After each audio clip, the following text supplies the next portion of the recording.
3-year-old. No. Are you getting that? Oh, yeah.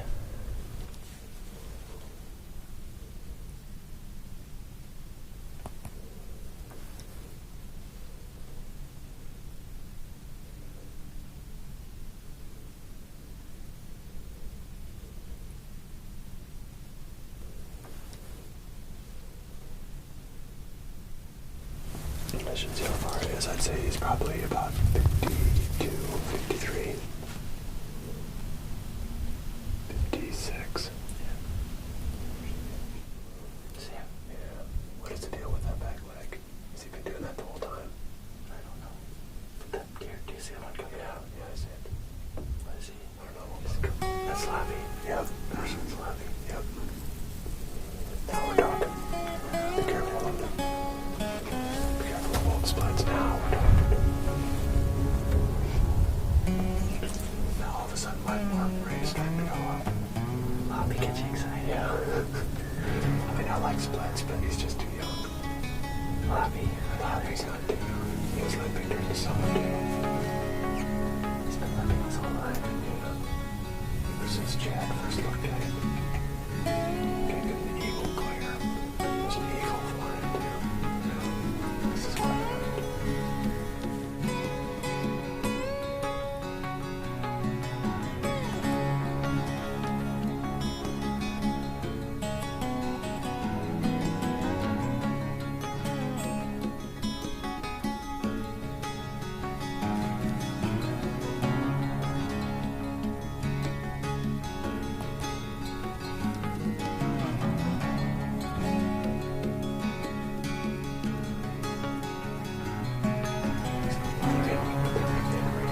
I can shoot splits right now if I wanted to.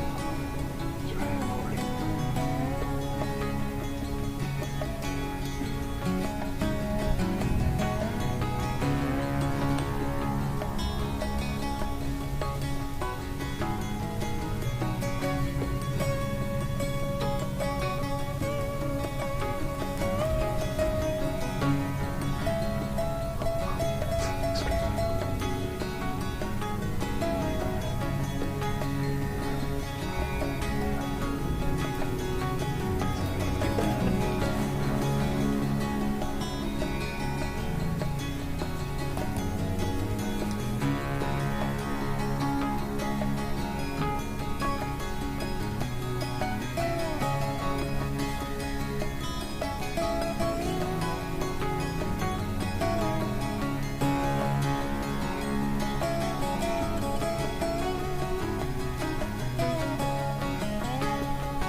I would like Lobby at 30, but I'd shoot him at 40. Yeah. 43. So what am I waiting for? Let's look at that, Dennis.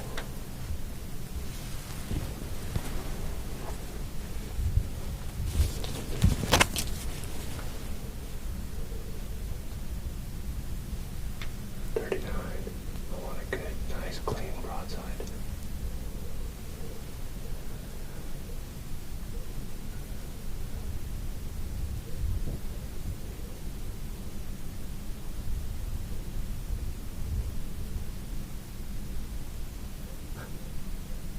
Stairs in the seating. He just doesn't trust us up here.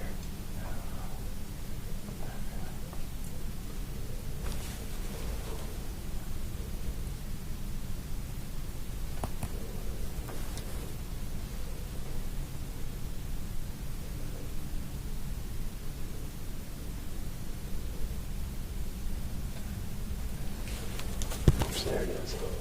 Hold on. He's looking at it.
That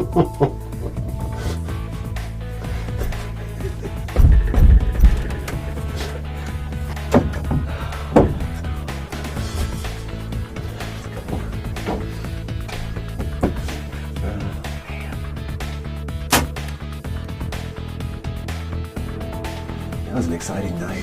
We had all these different bucks out, and that was the buck that we came in here for. We can go back a long ways on Loppy. We can go all the way back to 2009 season on that buck. We've been hunting that deer, you know, not directly hunting him, but you know, trying to get him since 2009. So, man, that's really cool. I mean, they don't have to have big antlers to be trophies. And just the history that you have with the buck and the age of the deer, that a lot of times just adds up to make it, you know, extra meaningful. And to get him during the late season, that's pretty cool. When he came out almost an hour ago, I bet 45 minutes, he was out in front feeding, and then finally he was going to make this corner and head down the other end of the food plot. And when he did, he was only 20 yards away, so it wasn't a very hard shot. And we saw him go down. He's 60, 80 yards away probably. Man, what a cool night. It shows you the power of these food sources and these cold fronts during the late season.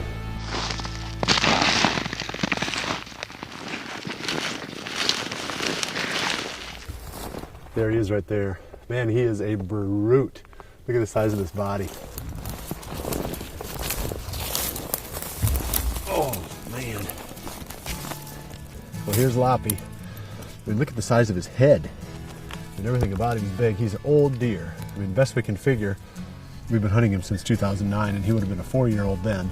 So that'd make him a 7-year-old this year. He'd be the same age as the G4 buck would have been. In fact, we were hunting him in the same place way back in 2009. They were coming out on the same ridge together. So here we are, gosh, almost a mile from there, I bet. So this deer's range has really moved. The interesting thing about this hunt was the fact that the buck that came past first was a lot bigger deer, and I let him go. That was a deer that we had nicknamed Splits. For obvious reasons, he's got all those split tines. But we had a lot of pictures of that buck right in the same area last year when he was probably a 3-year-old. So he's probably a 4-year-old this year. He looks like he has quite a bit of potential. But this, to me, is a much better trophy.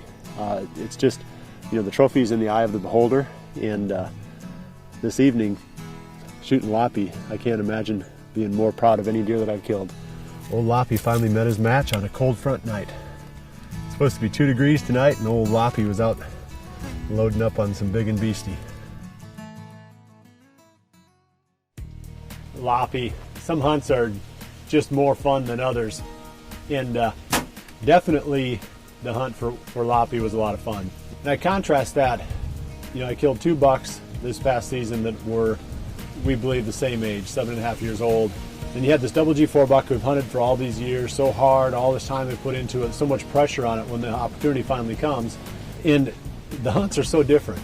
You know, on the one you put all this self-imposed pressure, and in some ways it almost takes some of the fun out of it.